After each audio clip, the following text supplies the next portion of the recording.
Hi friends, ఎలా ఉన్నారు? ఈరోజు వీడియో ఏంటి అంటే, ఎప్పుడు మనం చికెన్ మటన్ ఇటువంటివి ఏవైనా ఒకేలా వండుకుంటే ఎప్పుడు మరి అంతగా తినాలి అని అనిపించదు కదా. సో అందుకని చెప్పేసి ఒక్కోసారి మనం ఒక్కోలా మార్చుకుంటూ వండుకున్నాము అంటే మనకి వేరే వేరే టేస్ట్లు తెలుస్తుంది. అలానే తినడానికి కూడా టేస్ట్ సూపర్లా ఉంటుంది. ఇది అచ్చంగా పల్లెటూళ్ళలో ఇలానే వండుతారు.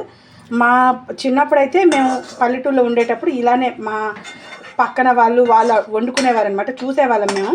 అయితే అలా ఎలా ఒక్కసారి వండారో చూపిద్దామని ఒక్కసారి నాకు గుర్తొచ్చి చేశానమాట. ఇలా టేస్ట్ అయితే సూపర్లా ఉంటుంది. ఒక్కసారి కనుక ఇలా తిన్నారంటే మళ్ళీ మళ్ళీ ఇలా చేసుకోవాలని అనిపిస్తుంది, అంత టేస్ట్గా ఉంటుంది. అయితే ఇది ఎలా చేయాలో ఏమిటో ప్రాసెస్లోకి అయితే వెళ్ళిపోదాం. ఇంకా దానికోసం ముందైతే ఇగొండిలా ఓ 1/2 కిలో చికెన్ తీసుకున్నాను. అయితే ఈ చికెను ఓన్లీ బోన్స్ మాత్రమే, చూడండి అన్ని పీసెస్ అన్నీ బోన్స్తో కలిపి ఉన్న పీసెస్ అనమాట. అయితే ఇది ఉప్పు, కారం, పసుపు 3 వేసుకొని మ్యారినేట్ చేసి రెడీ చేసి పెట్టుకున్నాను. దానికోసం వంకాయలు ఇలా 1/2 కిలో చికెన్కి 1/2 కిలో వంకాయ అయితే పడుతుంది. అలాగే ఆనియన్స్ ఎక్కువ పట్టదు దీనికి, ఎందుకంటే మనకి వంకాయతోనే గ్రేవీ బాగా దిగిపోతుంది. సో అందుకని చెప్పి ఆనియన్స్ ఒక 4 ఆనియన్సే తీసుకున్నాను, 2 టమాటోస్. ఇది ఆనియన్, అల్లం వెల్లుల్లి, టమాటో కలిపి పేస్ట్ చేసుకున్న పేస్ట్. ఆల్రెడీ పిల్లల కోసం చికెన్ కర్రీ చేశాను అనమాట. దానికోసం పేస్ట్ ఎలాగ చేశాను కదా, మరి ఎందుకు అందులోని పేస్ట్ కాస్త తీసి ఉంచేసాను అనమాట. ముందు వంకాయ, టమాటో, ఆనియన్స్ 3 కలిపేసి మనం దేనికి సపరేట్గా కట్ చేసి రెడీ చేసి పెట్టుకున్నాక నెక్స్ట్ అనేది ప్రాసెస్ ఏమిటో చూద్దాం. ముందైతే ఇలా కడాయి అయితే పెట్టుకున్నాను. ఇందులో 1 టేబుల్ స్పూన్ అంతా ఆయిల్ వేసుకుందాం. ఆయిల్ అయితే వేసుకున్నాం కదా, ఫస్ట్ ఆనియన్స్ వేసేద్దాం. ఆనియన్స్తో పాటు చికెన్ కూడా ఈ టైంలోనే వేసేయాలన్నమాట. ఆనియన్స్ చికెన్ కలిపి వేసేస్తే మనకి బాగా ఫ్రై అవుతుంది. సో అందుకని చెప్పి ఆనియన్స్తో పాటు చికెన్ కూడా వేసేసాను. ఇది ఇలా ఫ్రై అవుతుంటుంది. ఇలా మనం టమాటో ఇంకా వంకాయ కూడా కట్ చేసి రెడీ చేసి పెట్టుకున్నాం. ఒక్కసారి ఇలా మొత్తం తీసుకుని లో ఫ్లేమ్లోనే ఉంచి మూత అయితే పెట్టేద్దాం. మూత పెట్టేస్తే బాగా ఫ్రై అయిపోతుంది. బాగా ఫ్రై అవ్వడానికి తెలియదు కదా, ఇంకా ఆల్రెడీ ఫ్రై అయ్యింది, ఇంకాస్త ఫ్రై అవ్వాలి. అయితే ఈ స్టేజ్లో ఉండగా మనం గ్రేవీకి సరిపోయినంత సాల్ట్, మన స్పైసీకి తగ్గట్టు రెడ్ చిల్లీ పౌడరు యాడ్ చేసుకోవాలి. ఈ టైంలో అయితే ఇలా యాడ్ చేసుకున్నాక మనం టమాటా పేస్ట్ కూడా ఇప్పుడు రెడీ ఉంచుకున్నాం కదా, ఆనియన్, టమాటా, అల్లం వెల్లుల్లి పేస్ట్, ఇది కూడా వేసేసి బాగా మిక్స్ చేసుకోవాలి.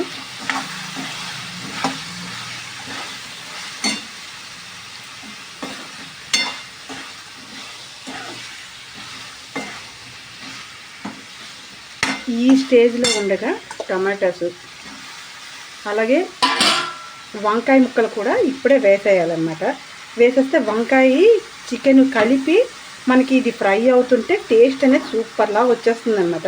ఇది ఎంతమందికి ఇష్టమో నాకైతే తెలియదు, కానీ ఎంతమందికి ఇది ఇలా వండుతారని తెలుసో తెలియదు. కానీ చికెన్తో పాటు వంకాయ కనుక వేసి, చికెన్ అయినా మటన్ అయినా ఏదైనా ఆ బోన్స్తో పాటు ఉండే పీసెస్ తీసుకుని ఇలా వంకాయతో పాటు వేసి కనుక వండితే వంకాయకి చికెన్కి అసలు తేడా తెలియకుండా మంచి గ్రేవీతో టేస్టీగా కర్రీ అయితే సూపర్లా దిగిపోతుంది.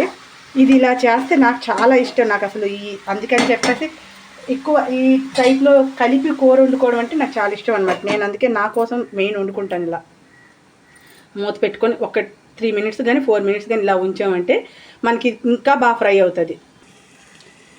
ఇప్పుడు ఒకసారి మూత తీసుకోద్దాం. ఆల్మోస్ట్ ఫ్రై అయిపోయింది. మనకి ఫ్రై అయినట్టు తెలుస్తుంది, క్లియర్గా చూస్తున్నారు కదా. అయితే మనం మ్యారినేట్ చేసుకొని పెట్టుకున్న ఆ బౌల్లోనే కాస్తంత వాటర్ అయితే వేసుకున్నాను. వాటర్ వేసేయడం ఏంటి స్టేజ్లో మొత్తం ఇలా మూత పెట్టి ఒక 10 మినిట్స్ కానీ ఇలా కుక్ చేసుకున్నాము అంటే వంకాయ అనేది స్మూత్గా అయిపోయి చికెన్ కూడా అదే స్మూత్నెస్ వచ్చేసి టేస్ట్ అయితే సూపర్లా వస్తుంది. ఇంకా ఒక 10 మినిట్స్ ఇలా ఉంచుదాం. మూత పెట్టి కరెక్ట్గా 10 మినిట్స్ అవుతుంది. అయితే ఆల్మోస్ట్ కుక్ అయిపోయి ఉంటుంది కర్రీ మొత్తం నాకు తెలిసి. చూడండి దగ్గరగా అయిపోయింది కదా, చూస్తున్నారు కదా, మొత్తం మనం వేసిన వాటర్ అంతా పోయి దగ్గరగా అయిపోయింది. వంకాయ అయితే మొత్తం కలిసిపోయింది చూడండి గ్రేవీలో. ఇలా వంకాయ దేనికది సపరేట్గా కాకుండా మొత్తం మొత్తం కలిసిపోయి కర్రీ అయితే సూపర్ టేస్ట్ అయితే వచ్చేస్తుంది ఇంకా. అయితే ఇప్పుడు ఇందులో కాస్తంత గరం మసాలా పొడి కూడా వేసేసుకుందాం. కొంచెం ఓ చిటికెడే వేసాను, ఎక్కువ వేయలేదు. నీసు కూరలు అంటేనే అసలు గరం మసాలా పొడి వేయకపోతే టేస్ట్ అనేది అంతగా అనిపించదు. అయితే గరం మసాలా పొడి ఎక్కువ వాడడానికి కూడా భయమే అనమాట. గొంజులా మొత్తం కర్రీ మొత్తం కంప్లీట్ అయిపోయింది. చూస్తుంటేనే నోరు ఊరిపోతుంది కదా.